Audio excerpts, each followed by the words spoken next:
আজকের ভিডিওতে আমি দশম শ্রেণীর গণিতের মডেল অ্যাক্টিভিটি টাস্কের পার্ট 1-এর সব প্রশ্ন উত্তর সহ আলোচনা করব। চলো শুরু করি। প্রথম প্রশ্নটি দেখো, A X square plus B X plus C equal to 0, যেখানে এ নট ইকুয়াল টু 0 এই একচল বিশিষ্ট দ্বিঘাত সমীকরণটির বীজদ্বয়ের সমান হওয়ার শর্তটি জানতে চাওয়া হয়েছে। আমরা জানি এই সমীকরণটির বীজদ্বয় সমান হবে যখন এই সমীকরণটির নিরূপক ইজিক্যাল টু 0 হবে, এবং নিরূপক কোন রাশিমালাটিকে বলা হয়? বি স্কোয়ার মাইনাস 4ac এই রাশিমালাটিকে বলা হয়। অর্থাৎ এই সমীকরণটির বীজদ্বয় সমান হওয়ার শর্তটি হচ্ছে B square minus 4ac is equal to 0। এটি হচ্ছে নির্ণেয় শর্ত। পরের প্রশ্নটি দেখো, আমরা প্রথমে এই প্রশ্ন অনুযায়ী চিত্রটি অঙ্কন করে নেব। প্রথমেই আমরা অকেন্দ্রীয় একটি বৃত্ত নিয়ে নিলাম এবং তার একটি জ্যা অঙ্কন করে নিচ্ছি, যার নাম দিচ্ছি এবি, এবং এই জ্যাটির দৈর্ঘ্য প্রশ্নে বলে দিয়েছে 12 সেমি। এবারে দেখো, এই ও এবং বিকে আমি যদি যুক্ত করি, এই ও বিকে যুক্ত করলে এই ওবিটা হয়ে যাবে একটি ব্যাসার্ধ, এবং এটিরই দৈর্ঘ্য প্রশ্নে বলে দিয়েছে 10 সেমি। এখন আমাদের নির্ণয় করতে হবে এই ও থেকে বি এর লম্ব দূরত্ব কত। অর্থাৎ আমি যদি এখানে একটি সরলরেখা অঙ্কন করি যেটি এবি এর ওপর লম্ব, এই দৈর্ঘ্যটি আমাদের নির্ণয় করতে হবে। এখন এই অংশটির নাম দিয়ে দিলাম আমরা ডি। তাহলে আমাদের নির্ণয় করতে হবে ওডি সমান কত। অর্থাৎ এক্ষেত্রে প্রদত্ত তথ্যগুলি হলো ওবি সমান 10 সেমি, এবি সমান 12 সেমি এবং ওডি সমান কত। এক্ষেত্রে দেখো, ও থেকে এবি এর ওপর লম্ব টানা হয়েছে ওডি, অর্থাৎ ওডি এবি এর ওপর লম্ব। আমরা জানি কোনো বৃত্তের কেন্দ্র থেকে কোনো জ্যায়ের ওপর লম্ব অঙ্কন করলে সেই লম্বটি এই জ্যাটিকে সমদ্বিখণ্ডিত করে। তাহলে এক্ষেত্রেও ওডি এই এবিকে সমদ্বিখণ্ডিত করবে, তাই এই বিডি এটা হয়ে যাবে এবি এর অর্ধেক। অর্থাৎ আমরা লিখব ওডি এবি এর ওপর লম্ব হওয়ায় ওডি এবিকে সমদ্বিখণ্ডিত করেছে। তাহলে দেখো, ওডি যদি এবিকে সমদ্বিখণ্ডিত করে তার মানে কী হবে? এই বিডির দৈর্ঘ্যটা হবে এবি এর অর্ধেক। তাহলে আমরা লিখব তাই বিডি সমান হাফ ইন্টু এবি। আবার দেখো, আমরা জানি এবি এর দৈর্ঘ্য 12 সেমি, তাহলে এটা হয়ে যাবে হাফ ইন্টু 12, তাহলে 12 অর্ধেক করলে 6। তাহলে বিডির দৈর্ঘ্য আমরা পেয়ে গেলাম 6 সেমি। এখন ভালো করে লক্ষ্য করো, এই যে ও ডিবি এই ত্রিভুজটি একটি সমকোণী ত্রিভুজ। কারণ এই কোণটি সমকোণ, কারণ ওডিটা এবি এর ওপর লম্ব, এবং এই ত্রিভুজটির মধ্যে দুটি বাহুর দৈর্ঘ্য আমাদের জানা। ওবি এর দৈর্ঘ্য জানা, যার দৈর্ঘ্য হচ্ছে 10 সেমি, এবং বিডি এর দৈর্ঘ্য জানা, যার দৈর্ঘ্য এক্ষুনি আমরা পেলাম 6 সেমি। আমাদের বার করতে হবে ওডি এর দৈর্ঘ্য। এখন এখানে আমরা পিথাগোরাসের সূত্র ব্যবহার করব। এই পিথাগোরাসের সূত্রটি তোমাদের কাছে এখনও অজানা, তোমাদের পরে শিখতে হবে, কিন্তু এই সূত্রটি আমরা এখানে ব্যবহার করব এই মানটি নির্ণয়ের জন্য। এই পিথাগোরাসের সূত্রটি বোঝানোর জন্য আমি এই সমকোণী ত্রিভুজটাকে আলাদা করে আঁকছি। দেখো, এই সমকোণী ত্রিভুজটাকে এখানে অঙ্কন করলাম, যার ও ডিবি এই কোণটি হলো সমকোণ। পিথাগোরাসের সূত্রানুযায়ী বলছে O B square is equal to O D square plus BD square. অর্থাৎ এই অতিভুজের দৈর্ঘ্যের স্কোয়ার ইজিক্যাল টু অন্য দুটি যে বাহু আছে তাদের বর্গের সমষ্টি। এর প্রমাণ তোমরা পরে জানবে, আপাতত এইটুকু লিখলেই হবে। তাহলে তোমরা লিখবে পিথাগোরাসের সূত্রানুযায়ী O B square is equal to O D square plus BD square. এরপর কী করছি দেখো, ওবির মান আমরা জানি 10 সেমি, সেটা বসিয়ে দিচ্ছি। তাহলে 10 square is equal to OD square বসে যাবে, কারণ ওডির মান আমাদের অজানা, প্লাস বিডির মান আমরা পেয়ে গেছি 6 সেমি, তাহলে এখানে বসিয়ে দেবো 6 স্কোয়ার। এবার আমরা কি করব, এই ওডি স্কোয়ারটাকে বাঁ দিকে রাখলাম এবং ডান দিকে এই দুটোকে নিয়ে চলে যাব। অর্থাৎ এই 6 স্কোয়ারটাকে 10 স্কোয়ারের দিকে পাঠিয়ে দেবো। তাহলে কি হবে, 10 স্কোয়ার যেমন আছে থাকবে, আর 6 স্কোয়ারটা উল্টো দিকে যাচ্ছে বলে মাইনাস 6 স্কোয়ার হয়ে যাবে। তাহলে 10 স্কোয়ার মানে 100 বিয়োগ 6 স্কোয়ার মানে 36। আবার এই বিয়োগটা করলে কত হবে দেখো, 64। তাহলে আমরা পেয়ে যাচ্ছি দেখো ওডি তার হোল স্কোয়ার মানে হচ্ছে 64। তাহলে ওডির মান কত হবে? কোনো একটা সংখ্যার স্কোয়ার যদি 64 হয় তাহলে সেই সংখ্যাটি কত? 64-র বর্গমূল। আর আমরা জানি 64-র বর্গমূল হচ্ছে 8, কারণ 28 64। অর্থাৎ আমরা পেয়ে গেলাম যে ওডির মানটা হচ্ছে 8 সেমি। তাহলে অতএব এটাই হয়ে গেল আমাদের নির্ণেয় উত্তর। অতএব ওডি সমান 8 সেমি। বৃত্তটির কেন্দ্র থেকে জ্যায়ের লম্ব দূরত্ব হবে 8 সেমি। পরের প্রশ্নটি দেখো, দুটি ঘনকের আয়তনের অনুপাত 1:8 হলে তাদের সমগ্রতলে ক্ষেত্রফলের অনুপাত কত হবে?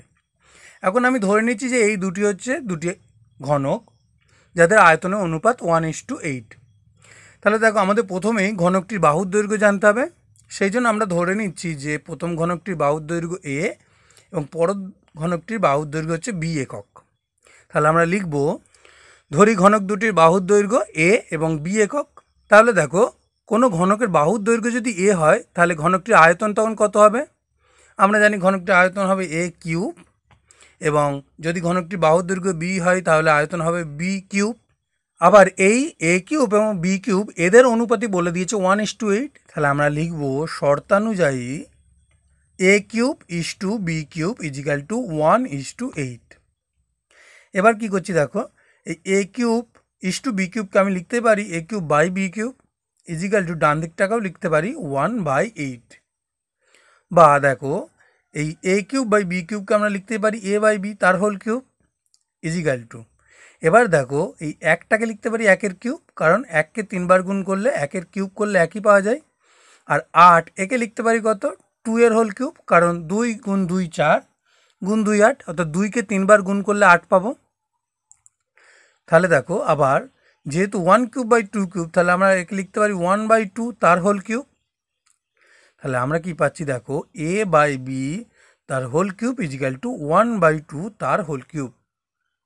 তাহলে এখান থেকে পাবো এ বাই বি ইজিক্যাল টু 1/2। এবারে আমাদের এই ঘনক দুটির সমগ্রতলের ক্ষেত্রফলের অনুপাত বার করতে দিয়েছে। তাহলে লিখবো, এখন ঘনক দুটির সমগ্রতলের ক্ষেত্রফল কত হবে?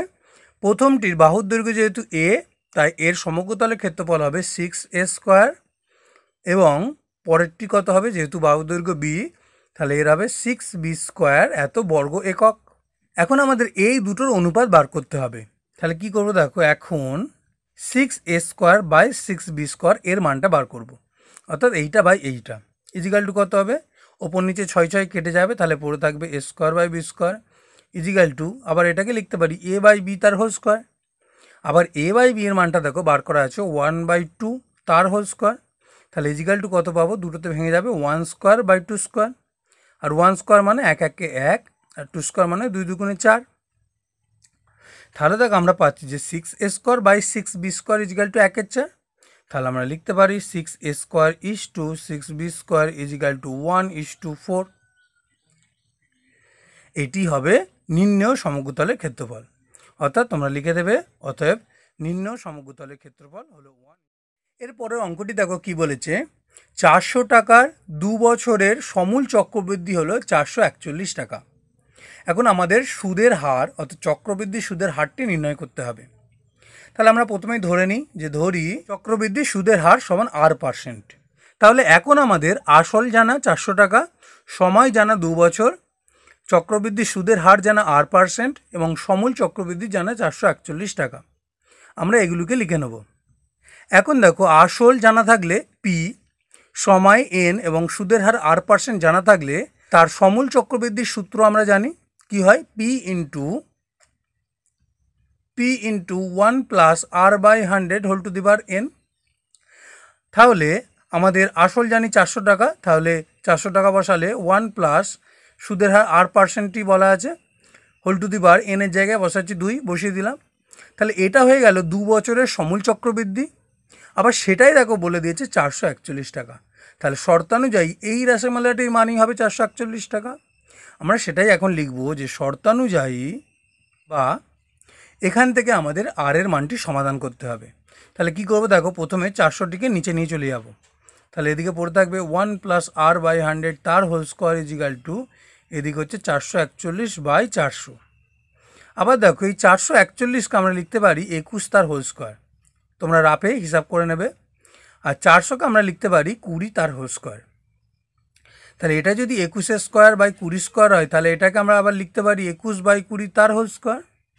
তাহলে আমরা কি পাচ্ছি, 1 প্লাস R/100 তার হোল স্কোয়ার ইজিক্যাল টু 21/20 তার হোল স্কোয়ার। এবার তাহলে কি পাবো দেখো, 1 প্লাস R/100 এটা সমান নিশ্চয়ই পাবো 21/20। বা আমরা কি করছি, এই একটাকে ডান দিকে নিয়ে চলে যাচ্ছি। তাহলে বাঁদিকে পড়ে থাকছে r/100 ইজিক্যাল টু একটা ডান দিকে এলে বিয়োগ হয়ে যাবে, তাহলে 21/20 বিয়োগ 1। এবার দেখো আমরা যেমন করে বিয়োগ করি, লসাগু করা হলো 20, তাহলে ওপরে থাকছে 21 বিয়োগ 20, তাহলে এটা বিয়োগ হলে ওপরে হয়ে যাবে 1, নিচে হয়ে যাবে 20। বা r/100 ইজিক্যাল টু হয়ে গেল কত, 1/20, বা r ইজিক্যাল টু আমরা 100টাকে ডান দিকে গুণ করে দেবো, তাহলে কত হবে 1/20 গুণ 100। কাটাকুটি হলে দেখো, কাটাকুটি হলে হচ্ছে 5, কারণ 5 20 100, তাহলে 5। নির্ণয় সুদের হার 5%। এর পরের অঙ্কটি দেখো কি বলেছে, x12 y27 এই চারটি সংখ্যা ক্রমিক সমানুপাতিতে আছে। এখন চারটি সংখ্যা ক্রমিক সমানুপাতিতে থাকার শর্তটা আমরা জানি কি হবে, প্রথম দুটো অনুপাত অর্থাৎ x:12 ইজিক্যাল টু পরের দুটোর অনুপাত 12:y ইজিক্যাল টু তারও পরের দুটোর অনুপাত y:27 হবে। বা আমরা লিখতে পারবো x/12 is equal two 12/y is equal two y/27। এই শর্ত থেকেই আমাদের x y এই দুটোর মান বার করতে হবে। তাহলে আমরা লিখব x12 y27 এরা ক্রমিক সমানুপাতি হওয়ায় x:12 is equal two 12:y is equal two y:27, বা x/12 is equal two 12/y is equal two y/27, কারণ আমরা ইস্টুকে বাই দিয়ে লিখতে পারি। এখন দেখো আমরা কি করছি, এখন আমরা এই শেষ দুটো সম্পর্ককে নেব। তাহলে কি নিচ্ছি, 12/y ইজিক্যাল টু y/27। এই দুটো সম্পর্ক নিয়ে সেখান থেকে y এর মানটা প্রথমে বার করে নেব। তাহলে কি পাবো দেখো, থেকে পাই কি পাবো 12/y ইজিক্যাল টু y/27, বা কোনাকুনি গুণ করে দেবো। তাহলে কোনাকুনি গুণ করলে কি পাচ্ছি দেখো, y আর y গুণ হয়ে হচ্ছে y² ইজিক্যাল টু এটা হচ্ছে 12 গুণ 27, বা তাহলে y² ইজিক্যাল টু আমরা এটাকে গুণও করে নিতে পারি আর এটাকে ভেঙেও লিখতে পারি। আমরা সুবিধার জন্য ভেঙে লিখে নিচ্ছি। তাহলে 12কে ভাঙলে কত হবে, 2 গুণ 2 গুণ 3, এবং 27কে ভাঙলে কি হবে, 3 গুণ 3 গুণ 3। তাহলে এবার হচ্ছে বা y ইজিক্যাল টু এর বর্গমূল হবে। আর বর্গমূলের ক্ষেত্রে আমরা শর্তটা জানি, দুটো থাকলে সেখান থেকে একটা বেরিয়ে আসে। দেখো এখানে দুটো 2 আছে, তার জন্য বেরিয়ে এলো একটা 2, গুণ দুটো 3 আছে, তার জন্য বেরিয়ে এলো একটা 3, এবং তারপরে আরও দুটো 3 আছে, তার জন্য বেরিয়ে এলো একটা 3। দেখো দুটো 2, দুটো 3, দুটো 3। তোমরা চাইলে এই সংখ্যাটিকে গুণ করে নিতে পারো, গুণ করে তার বর্গমূল নির্ণয় করতে পারো। তাহলে y ইজিক্যাল টু কত পাবো, 3 3 9 গুণ 2 18। তোমরা কিন্তু এই সংখ্যা দুটো গুণ করে তার বর্গমূল করলেও 18 পাবে। তাহলে দেখো আমরা y এর মান পেয়ে গেলাম কত, 18, অতএব y ইজিক্যাল টু হয়ে গেল 18। এরপর আমরা কি করব, আবার এই যে সম্পর্কটা লেখা আছে প্রথমে তার শেষ দুটো নিয়ে কাজ করেছিলাম, এখন প্রথম দুটো নিয়ে কাজ করব।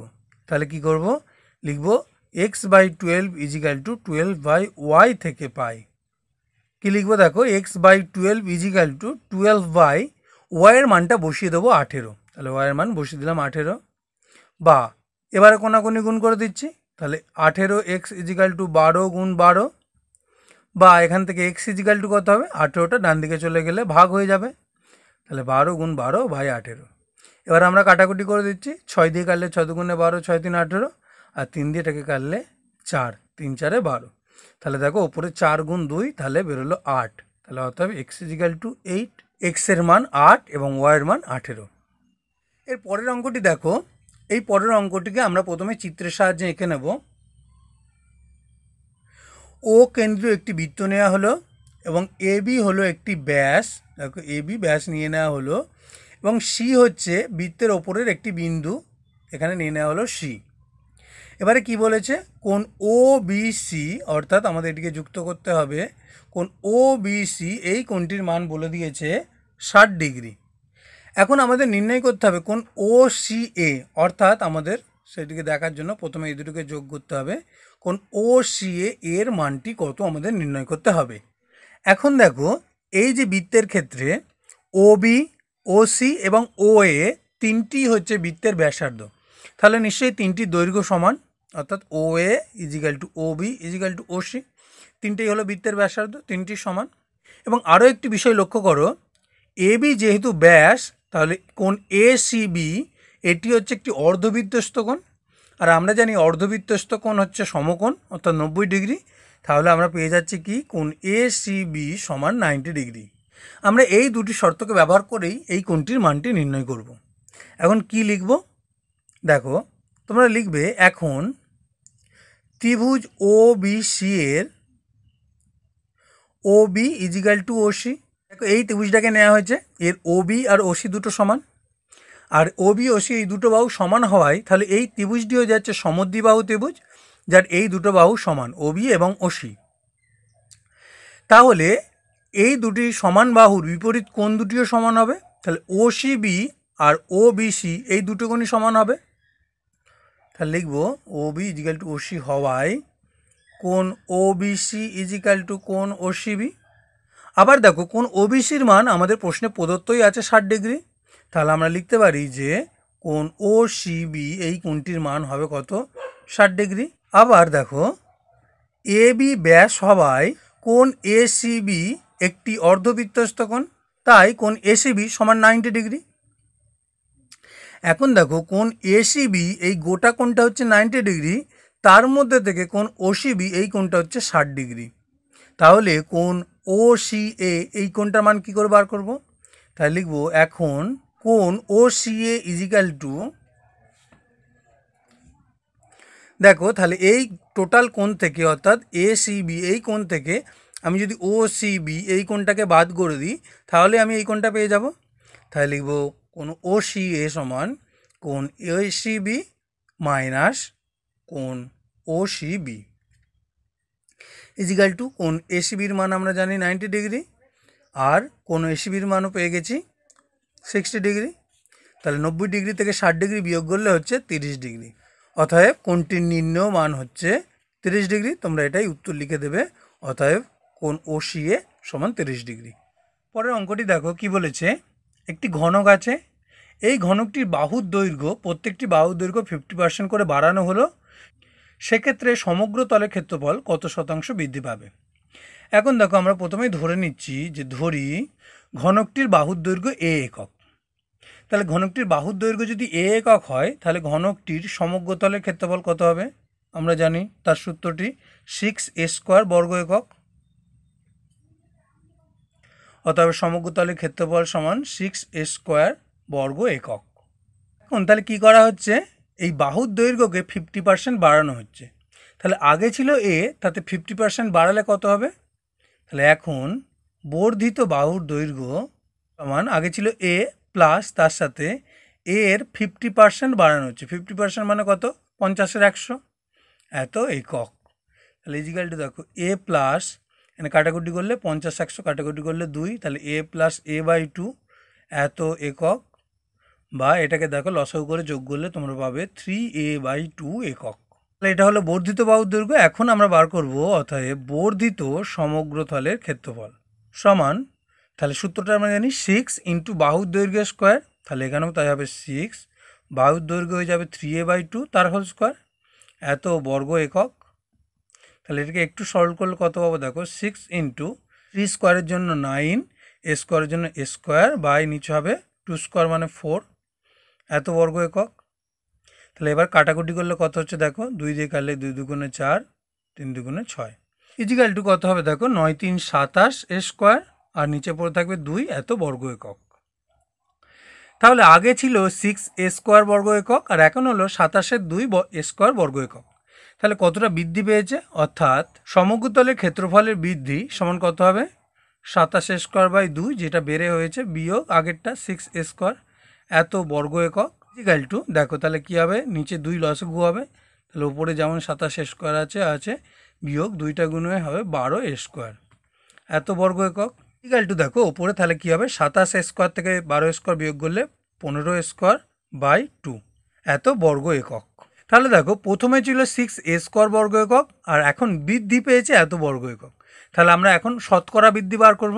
তাহলে লিখব সমগ্র তলের ক্ষেত্রফলের শতকরা বৃদ্ধি সমান, প্রথমে ওপরে লিখব যত বৃদ্ধি হয়েছে অর্থাৎ 15a²/2, আর নিচে লিখব আগে যত ছিল 6a² ইন্টু পাশে 100 এত শতাংশ, অর্থাৎ এইটাকে হিসাব করলে আমরা পেয়ে যাব যত, সেটাই হচ্ছে তত শতাংশ বৃদ্ধি পেয়েছে। ইজিক্যাল টু কী হবে দেখো 15a²/2, আর এই যে নিচে ভাগ a² আছে আমরা এটাকে উল্টে লিখতে পারি গুণ 1/6a² ইন্টু পাশে যেমন 100 গুণ আছে থাকলো। ইজিক্যাল টু দেখো এবার a² কেটে দিতে পারি, 6 দিয়ে ওপর নিচে কাটাকুটি করলে 3 দুগুণে 6, 3 5 15। তাহলে দেখো ওপরে আছে এখানে 2 দিয়ে 100 কাটলে হচ্ছে 50, আবার 2 দিয়ে এই 50 কাটলে হচ্ছে 25, তাহলে 5 25 125, অর্থাৎ আমরা এটাকে সরল করে পেলাম 125।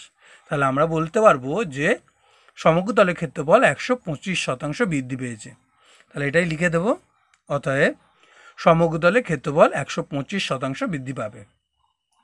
একদম শেষের অঙ্কটি দেখো কি বলেছে, 2x + 1 + 3/2x + 1 = 4, যেখানে x ≠ -1/2, এইটিকে সমাধান করতে হবে, অর্থাৎ এটিকে সমাধান করে x এর মান আমাদের নির্ণয় করতে হবে। তাহলে এখন কী লিখবো দেখো, বা আমরা এই বাঁ দিকে যে রাশিমালাটি আছে সেটিকে প্রথমে হিসাব করব। তাহলে কী হবে দেখো, এটির নিচে আছে 2x + 1 আর এটির নিচে কিছু নেই মানে 1 আছে, অর্থাৎ লসাগু আমরা যদি করি তাহলে লসাগু করলে কত হবে 2x + 1। তাহলে লসাগু যদি 2x + 1 হয়, এর নিচে যেহেতু 1 ছিল তাহলে 1 দিয়ে ভাগ করলে 2x + 1, এই 2x + 1টা গুণ করলে এর সাথে গুণ হবে, তাহলে গুণ হয়ে হবে কত 2x + 1 তার হোল স্কোয়ার, কারণ এখানেও যেটা 2x + 1 এখানেও 2x + 1, এই দুটো গুণ হবে, গুণ হলে হয়ে যাবে 2x + 1 তার হোল স্কোয়ার, প্লাস এখানে যেহেতু 2x + 1 আছে তার জন্য শুধুমাত্র 3 বসে যাবে, ইজিক্যাল টু ডান দিকে যেমন 4 আছে 4 বসে গেল। বা দেখো এবার আমরা কি করব, এই 2x + 1টা যেমন আছে থাকলো, আমরা এই ওপরের 2x + 1 তার হোল স্কোয়ারকে ভেঙে দেবো। তাহলে আমরা জানি a + b তার হোল স্কোয়ারের সূত্র, তাহলে কি হয় প্রথমে a তার হোল স্কোয়ার মানে 2x + 1 তার হোল স্কোয়ার হলো, প্লাস তারপর হচ্ছে b স্কোয়ার, এখানে b হচ্ছে 1 তাহলে 1 square, plus 2 into a into b, তাহলে 2 ইন্টু প্রথমে 2x ইন্টু তারপরে 1 প্লাস 3, তাহলে ইজিক্যাল টু হয়ে যাবে 4। বা এবারে দেখো 2x তার হোল স্কোয়ার করলে কত হবে, 2 এর জন্য হবে 4 আর x এর জন্য x² প্লাস 1 স্কোয়ার মানে 1, প্লাস এটাকে গুণ করলে 2 আর 2 গুণ করলে 4 আর তারপরে x প্লাস 3, আর নিচে যেমন আছে 2x + 1 বসিয়ে দিলাম, ইজিক্যাল টু হয়ে গেল 4। বা দেখো তাহলে এটাকে আমরা একটু সাজিয়ে নিচ্ছি, তাহলে কী হবে 4x², এখানে আর কোনো x² নেই, প্লাস 4x বসে গেল, প্লাস 1 প্লাস 3, তাহলে এই দুটোকে যোগ করলে কত হবে 4, ইজিক্যাল টু দেখো এবার আমরা কি করছি, এই নিচের যে রাশিমালাটি আছে 2x + 1 সেটাকে ডান দিকে গুণ করে দিচ্ছি, তাহলে 4 ইন্টু 2x + 1। বা দেখো 4x² plus 4x plus 4 is equal two 4 দিয়ে গুণ করলে কত হবে, প্রথমে 4 ইন্টু 2x মানে 8x প্লাস 4 ইন্টু 1 মানে 4। এবার আমরা কি করব, সবগুলোকে একদিকে নিয়ে চলে আসবো, অর্থাৎ 4x² প্লাস 4x প্লাস 4 এটা থাকলো, তার সাথে এই দুটো রাশিমালাও বাঁ দিকে আসবে, তাহলে 8xটা বাঁ দিকে এলে -8x আর 4টাও বাঁ দিকে এলে -4 ইজিক্যাল টু 0। বা দেখো এখানে কোনো x² নেই 4x² ছাড়া, তাহলে শুধুমাত্র 4x² আছে বলে বসে যাবে, তারপরে কী হবে দেখো এখানে প্লাস 4x এখানে -8x, তাহলে -8xটা বেশি, তাহলে হয়ে যাবে মাইনাস, আর 4 আর -8 করলে হয়ে যাবে 4, তাহলে -4x। এরপরে দেখো সংখ্যা বলতে +4 আর -4, তাহলে কেটে কুটে 0, তাহলে এখানে আর কিছুই থাকছে না, ইজিক্যাল টু হয়ে যাবে 0। এবার দেখো এই দুটো থেকে কি কি কমন যাবে, 4 আর x কমন যাবে, দুটোতেই 4 আছে দুটোতেই x আছে, তাহলে 4x কমন গেলে হয়ে থাকবে কত, এখান থেকে কমন যাবে x মাইনাস এখান থেকে শুধুমাত্র 1 ইজিক্যাল টু 0। তাহলে দেখো আমরা এখানে দুটো রাশিমালা পেলাম যাদের গুণফল ইজিক্যাল টু 0, তাহলে আমরা কি লিখব, হয় 4x ইজিক্যাল টু 0 অথবা x - 1 ইজিক্যাল টু 0। এবার এই 4x ইজিক্যাল টু 0 থেকে কী পাবো, x ইজিক্যাল টু 4টা ডান দিয়ে গেলে 0/4 আর শূন্যকে 4 দিয়ে ভাগ করলে শূন্যই হয়, তাহলে x ইজিক্যাল টু 0, অথবা x এখানে x - 1 ইজিক্যাল টু 0 হলে x ইজিক্যাল টু কত হয়ে যাবে, 1টা ডান দিয়ে গিয়ে হয়ে যাবে 1। তাহলে আমরা কি পেলাম, অতএব নির্ণয় সমাধান x ইজিক্যাল টু 0 অথবা x ইজিক্যাল টু 1।